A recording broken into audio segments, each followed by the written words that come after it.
ಇವತ್ತು ನಮ್ಮ ಜೊತೆಗೆ ಕರುನಾಡ ಸುಲ್ತಾನ್ ಲೂಸ್ ಮಾದ ಯೋಗಿ ಸರ್ ಇದ್ದಾರೆ. ಇವತ್ತು ಅವರ ಒಂದು ನೂತನ ಸಿನಿಮಾ ಫಾರ್ ಎವರ್ ಅನ್ನೋ ಒಂದು ಪೋಸ್ಟರ್ ಬಿಡುಗಡೆ ಆಗಿದೆ ಹಾಗೂ ಮುಹೂರ್ತ ಆಗಿದೆ. ಬನ್ನಿ ಆ ಕುರಿತಂತೆ ಅವ್ರನ್ನ ಮಾತನಾಡಿಸ್ತಾ ಹೋಗೋಣ. Hi sir.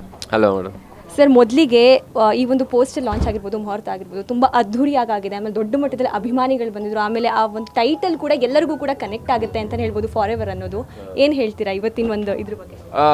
ಖುಷಿ ಆಯಿತು ಇವತ್ತು ಈ ಒಂದು ಮುಹೂರ್ತಕ್ಕೆ ಎಲ್ಲರೂ ಬಂದಿದ್ದು, ನಮಗೆ ಶುಭ ಕೋರಿದ್ದು ತುಂಬ ಖುಷಿ ಆಯಿತು. ಆ್ಯಂಡ್ ಟೈಟಲ್ ಮತ್ತು ಪೋಸ್ಟರ್ ಎಲ್ರಿಗೂ ಇಷ್ಟ ಆಯಿತು. So that is the main thing. And ನಾವೇನು ಅಂದ್ಕೊಂಡಿದ್ವಿ ಅದನ್ನು ಅಚೀವ್ ಮಾಡಿದ್ದೀವಿ ಫಸ್ಟ್ ಪೋಸ್ಟರಲ್ಲೇ. ತುಂಬ ಖುಷಿ ಇದೆ. ಸರ್, ಎಲ್ಲೋ ಒಂದು ಕಡೆ ಹುಡುಗರು ಅಂತ ಬಂದಾಗ ಅವ್ರಿಗೆ ಬೈಕು, ಎಣ್ಣೆ, ಸಿಗರೇಟ್ ಈ ಮೂರು ತುಂಬ ಸ್ಟ್ರಾಂಗಾಗಿ ಕನೆಕ್ಟ್ ಆಗುತ್ತೆ. ನಾವು ನೋಡಿರೋ ಹಾಗೆ. ಸೊ ಈ ಮೂರನ್ನ ಮೊದಲೇ ಟೈಟಲಲ್ಲೇ ಆಮೇಲೆ ಪೋಸ್ಟರಲ್ಲೇ ಸೆಳೆದ್ಬಿಟ್ಟಿದ್ದೀರಾ ಅಂತಲೇ ಹೇಳಬಹುದು. ಅದ್ರ ಬಗ್ಗೆ ಹೇಳೋದಾದ್ರೆ ಏನು ಹೇಳ್ತೀರಾ ಸರ್? ನೀವೇ ಹೇಳ್ಬಿಟ್ರಿ ಎಲ್ಲ, ನಾನೇನು ಹೇಳೋದಿದೆ ಇವಾಗ.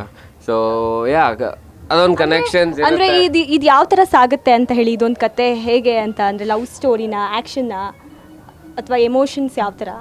ಒಂದು ಎಮೋಷನಲಿ ಡ್ರಿವನ್ ಆಗುವಂಥ ಒಂದು ಸಿನಿಮಾ ಇದು. ಸೊ ಎಲ್ಲ ಆಸ್ಪೆಕ್ಟ್ಸು ಇರುತ್ತೆ ಇದರಲ್ಲಿ. ಲವ್ ಇರುತ್ತೆ, ಆ್ಯಕ್ಷನ್ ಇರುತ್ತೆ, ಅದೇ ಥರದ್ದು ತೊಗೊಂಡು ಹೋಗ್ತಾ ಇರುತ್ತೆ ಸಿನಿಮಾ. ತಮಾಷೆನೂ ಕೂಡ ಇರುತ್ತೆ ಇದರಲ್ಲಿ. 51ನೇ ಸಿನಿಮಾ ಇದು. ಈ ಹಿಂದೆ ತಿರುಗಿ ನೋಡಿದಾಗ ಅವತ್ತಿಗೂ ಇವತ್ತಿಗೂ ಏನು ಅನಿಸುತ್ತೆ ಸರ್ ನಿಮಗೆ? ಅಷ್ಟೊಂದು ಸಿನಿಮಾ ಆಯಿತಾ ಅಂತ ಒಂದ್ಸಲ ಡೌಟ್ ಆಗುತ್ತೆ. ಆ್ಯಂಡ್ ಆಗಿದೆಯಲ್ಲ ಅಂತ ಒಂದು ಖುಷಿನೂ ಆಗುತ್ತೆ.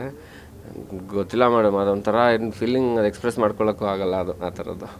ಸರ್, ಒಂದು ಸಿನಿಮಾ ಮಾಡ್ತಿದ್ದೀರಾ, ಇದಕ್ಕೆ ಇನ್ನೊಬ್ಬ ಕನ್ನಡ ಪ್ರಮುಖ ನಟರಾಗಿರುವಂಥ ಧ್ರುವ ಸರ್ಜಾ ಸರ್ ಅವ್ರು ಬಂದು ನಿಮಗೆ ಪ್ರೋತ್ಸಾಹ ಕೊಟ್ಟರು. ಅವ್ರ ಬಗ್ಗೆ ಹೇಳೋದಾದರೆ ಏನು ಹೇಳಿ? ಧ್ರುವಾಗೆ ಥ್ಯಾಂಕ್ಸ್ ಹೇಳ್ತೀನಿ ಬಂದಿದ್ದಕ್ಕೆ, ಇವತ್ತು ನಮಗೆ ಶುಭ ಕೋರಿದ್ದಕ್ಕೆ. ಆ್ಯಂಡ್ ನಾನು ಅವನು ಸ್ಕೂಲ್ ಫ್ರೆಂಡ್ಸು. ಸೊ ಈ ಥರದ್ದು ಅವಾಗವಾಗ ಆಗ್ತಿರಬೇಕು. ಎಲ್ಲರಿಗೂ ಸಪೋರ್ಟ್ ಮಾಡಬೇಕು. ಅದೇ. ಇನ್ನು ಡೈರೆಕ್ಟರ್ ಬಗ್ಗೆ ಹೇಳಿದ್ರೆ ಅವ್ರ ಹೆಸರು ಕೂಡ ಯೋಗೇಶ್ ಅಂತಲೇ. ಸೊ ಅವ್ರಿಗೆ ಕತೆ ಹೇಳಿದಾಗ ನಾನು ಓಕೆ ಅಂದಿದ್ದಕ್ಕೆ ಈ ಒಂದು ರೀಸನ್ನು, ಕತೆ ಅಂದರೆ ಯಾವ ಥರ ಒಂದಿದು ಸರ್ ಅವ್ರದ್ದೊಂದು ಫ್ರೆಂಡ್ಶಿಪ್? ಎಂಟೈರ್ ಕತೆನೇ ತುಂಬ ಚೆನ್ನಾಗಿತ್ತು. ಅಂದರೆ ಮತ್ತು ಫಸ್ಟೇ ನನಗೆ ಕತೆ ಹೇಳಿ ಆಮೇಲೆ ನಾವು ಸಿನಿಮಾ ಮಾಡೋಕ್ಕೆ ಬಂದಿದ್ದಲ್ಲ ಇದು. ಸೊ ನಮ್ಮಿಬ್ಬರ ಒಂದು ಫ್ರೆಂಡ್ಶಿಪ್ ಇತ್ತು. ಅದಾದ ನಂತರ ಈ ಥರದ್ದು ಅನ್ಕೊತಿದ್ದೀವಿ ಸಿನಿಮಾ ಮಾಡೋಣ ಅಂತ ಪ್ಲ್ಯಾನ್ ಮಾಡಿ ಒಟ್ಟಿಗೆ ಟ್ರಾವೆಲ್ ಮಾಡಿದ್ವಿ ಕತೆ ಜೊತೆ. ಸೊ ಪ್ರತಿಯೊಂದು ವಿಷಯನೂ ಇಷ್ಟ ಇದರಲ್ಲಿ. ಸರ್, ಪ್ರತಿ ಸಲ ಲೂಸ್ ಮಾದ ಅಂತಲೇ ನಮ್ಗೆ ಇದ್ದಿದ್ದು. ಈಗ ನಾವು ಹೊಸದಾಗಿ ಕರುನಾಡ ಸುಲ್ತಾನ್ ಅಂತ ನಿಮ್ಮನ್ನು ಕರೆಯೋಕ್ಕೆ ಸಿಗ್ತಿದೆ. ಅದ್ರ ಬಗ್ಗೆ ಎಷ್ಟು ಖುಷಿ ಇದೆ ನಿಮಗೆ? ಬಿಕಾಸ್ ಕರುನಾಡ ಸುಲ್ತಾನ್ ಚೆನ್ನಾಗಿದೆ ಸರ್ ಕೇಳೋಕ್ಕೆ. ಅದ್ರ ಬಗ್ಗೆ ಅಂದರೆ ಕರಿಯೋಕ್ಕೆ ನಿಮಗೆ ಎಷ್ಟು ಖುಷಿ ಆಗುತ್ತೆ ಅಂದರೆ ಕೇಳಿಸ್ಕೊಳ್ಳೋಕೆ ನನಗಿನ್ನ ಖುಷಿ ಆಗ್ಬೋದಲ್ವಾ. So that is it's a good feeling.